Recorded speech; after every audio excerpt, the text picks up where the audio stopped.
Hello friends, Namaste. Welcome back to the Best Preparation, a YouTube channel for learning English language.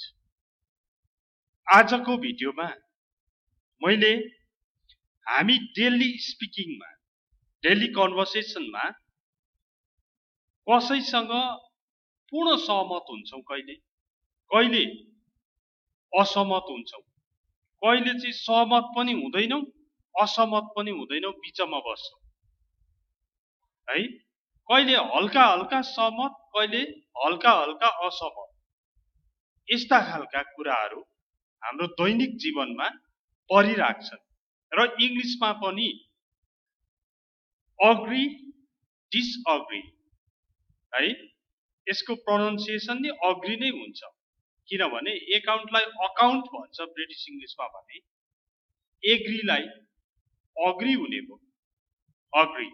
Okay, agree, agreeing or disagreeing with something, someone, त्यो नै आजको topic हो। तपाईले भनेको कुरा म पूर्ण सहमत छु, तपाईले भन्नु त भयो तर त्यो हुँदै होइन भन्ने पनि हुन्छ कहिलेकाहीँ। कुरा त हो तर यसो पनि हो, दुनिया खाले अवस्थाहरू हुन्छ। डिफरेन्ट स्टेजेस भनौं or सिचुएसन्स भनौं, कन्डिसन्सहरू हुन्छन् र त्यो कुरा नै आजको टपिक हो। ओके, र यो आजको स्टुडेन्टले हेर्नुभयो भन्दा अत्यन्तै उपयोगी हुने भयो, अरूलाई पनि अत्यन्तै उपयोगी नै हुने। फर्स्ट, स्ट्रङली अग्री, एकदम जोरदार strongly agree.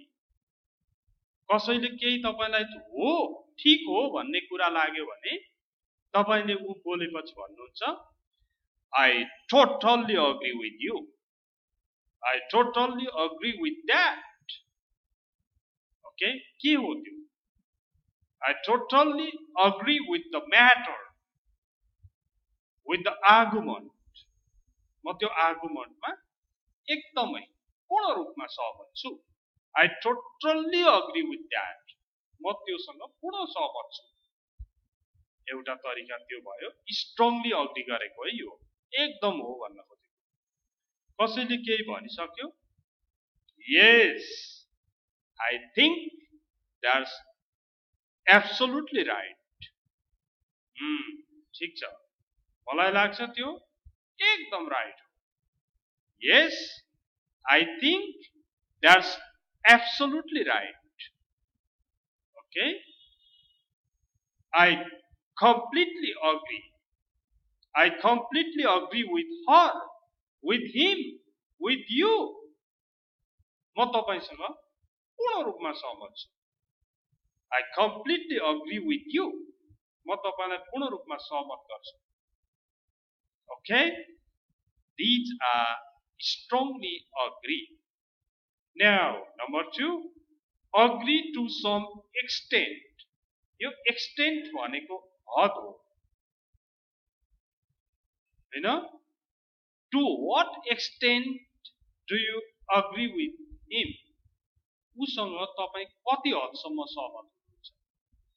To what extent भनिन्छ, कति हदसम्मलाई to what extent do you agree it? कति हदसम्म चाहिँ सहमत हुनुहुन्छ त? Agree to some extent भनेको केही हदसम्म मान्नु।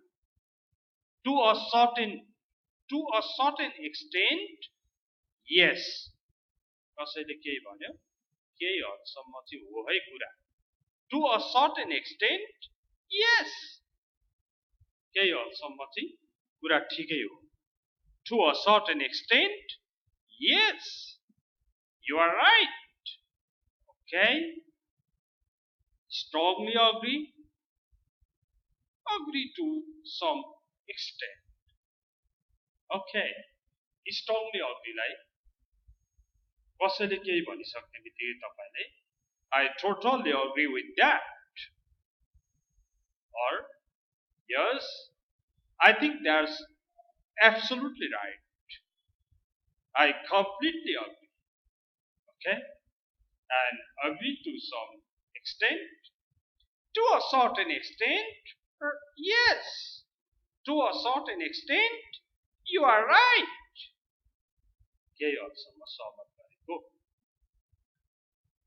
अब यो त सहमत हुँदाको कुरा. तपाई पनि कोहीसँग सहमत हुँदा यसरी नै बोल्नु. असहमत हुँदा स्ट्रङली डिसअग्री. डिसअग्री गर्नु भनेको असहमत हुनु. अब स्ट्रङली डिसअग्री, एकदम असहमत हुनुहुन्छ तपाई कुनै कुरामा भने, oh no, not at all. होइन. होइन. एकदम होइन यो कुरा. Oh no, not at all. Okay? I completely disagree. I totally disagree with you. I totally disagree with that. म त्योसँग पूर्ण रूपमा असहमत छु. I completely disagree. Okay? Now, strongly agree, disagree also finished. Disagree to some extent. भनेको केही हदसम्म चाहिँ असहमति हुनु. I think I would probably have to say no. I think I would probably have to say no.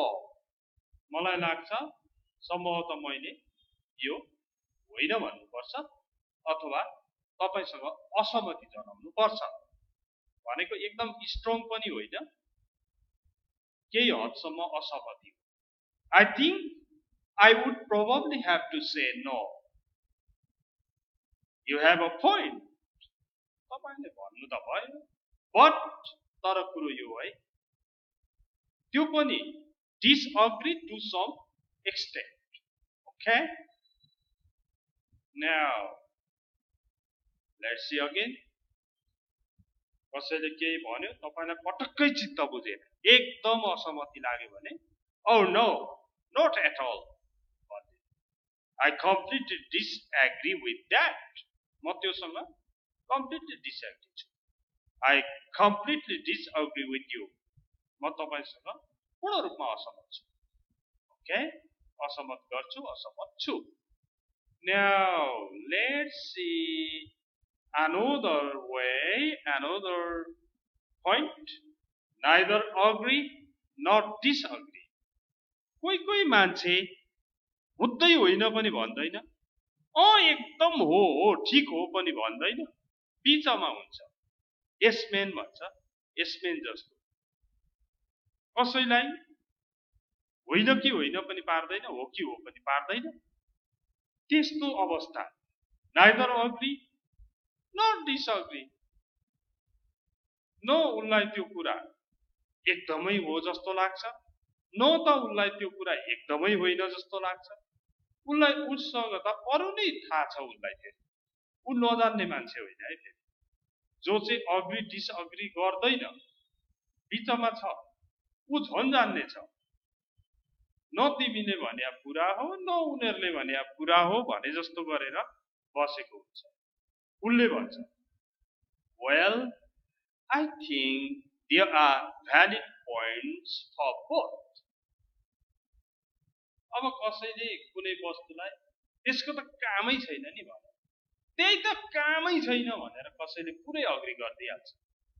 कसैले किन काम छैन, त्यसको जति काम केहीको पनि छैन भनेर फेरि डिसअग्रीतिर जान्छ. तर अर्को मान्छे छ एउटा, अग्री पनि गर्दैन, डिसअग्री पनि गर्दैन. त्यसले के भन्यो? Well, I think there are valid points for both. दुवै पक्षमा राम्रा पनि नराम्रा पनि भ्यालिड पोइन्ट्सहरु छन् दुईपटि नै यसका भन्छ. फेरि उनले भन्छ, actually I think it depends on the situation. खास गरी भन्दा मलाई लाग्छ यो त अवस्था अनुसार, अवस्थामै भर पर्छ. कुन अवस्थामा हो? Actually I think it depends on the situation. अवस्थामा भर पर्छ. Depends on the situation, condition, country, place, age. Okay? Number 3, फेरि त्यो अग्री पनि होइन डिसअग्री पनि होइन, त्यसले तपाईले पनि त्यो अवस्थामा बोल्नु पर्यो भने it seems to me that there are two sides to consider. मलाई चाहिँ मेरो विचारमा अथवा मलाई यस्तो लाग्छ कि म यो देख्छु कि हैन यस्तो देखिन्छ, यसका चाहिँ दुईटा पक्षहरू छन् विचार गर्नुपर्ने। यसमा अहिले टोटल्ली अग्री अथवा डिसअग्रीका कुरा भन्दा पनि यो चाहिँ यसो गरी जानुपर्ने हुन्छ भनेर पुरा उ चाहिँ रिजर्भमा छ। Okay, now neither agree nor disagree को examples फेरि म पढ्छु। Well, I think there are valid points for both. Actually, I think it depends on the situation. It seems to me that there are two sides to consider. Okay? In this way, agree, disagree, totally agree, totally disagree, strongly disagree, to some extent, agree to some extent, disagree to some extent, or neither agree or disagree. These topics are सिद्धियो, finished. But you have to repeat, you have to try again and again to be competent. Okay, competent हुनु पर्यो नि यसमा। Repeat गरिरहने, भनिरहने, जोडले भनिरहने, अनुहार पनि त्यस्तै पार्ने, डिसअग्री गर्दा उस्तै अनुहार, अग्री गर्दा उस्तै अनुहार पार्नु पर्यो। ऐनामा हेरेर मिरर प्र्याक्टिसको मैले अस्तिदेखि कुरा गरेको छु, रेकर्ड गरेर सुन्ने, तपाईले डिसअग्री गर्दा कस्तो सुनिदो रहेछ, अग्री गर्दा कस्तो सुनिदो रहेछ, बिचमा बसेर अग्री नाइदर अग्री नर डिसअग्रीमा कस्तो सुनिदो रहेछ, यो कुराहरू प्र्याक्टिस गरेर आफैले हेर्ने हो अनि आफै जान्ने हुने हो अनि आफ्नै सम्पत्ति बन्छ। सम्पत्ति हो नि भाषा भनेको, भाषा भनेको सबैभन्दा ठुलो सम्पत्ति। त्यसकारण यो सम्पत्ति चाहिँ बटुल्नु पर्छ र मान्छेले मात्र बटुल्न सक्ने सम्पत्ति हो। त्यसकारण मान्छेले भाषा सिक्नुपर्छ, जुनै भाषा पनि सिक्नुपर्छ। ओके, अब please don't forget to subscribe the video. 203-4 वटा भिडियो भइसक्यो इङ्ग्लिस ल्याङ्ग्वेजमा। त्यसकारण युट्युबमा जाने, द बेस्ट प्रिपरेसन सर्च गर्ने, क्लिक गर्ने, सब्सक्राइब गर्ने, शेयर गर्ने अनि प्लेलिस्टमा गएर आफूलाई जुन जुन भिडियो चाहिन्छ त्यही हेर्ने। यो म दिनदिनै भनिरहेको छु र तपाईले गरिदिएको शेयर, तपाईले गरिदिनु भएको सब्सक्राइब, लाइक डिसलाइक र कमेन्ट्सहरू नै हाम्रा सम्पत्तिहरू हुन्। Okay, thanks for watching this video. Good lock.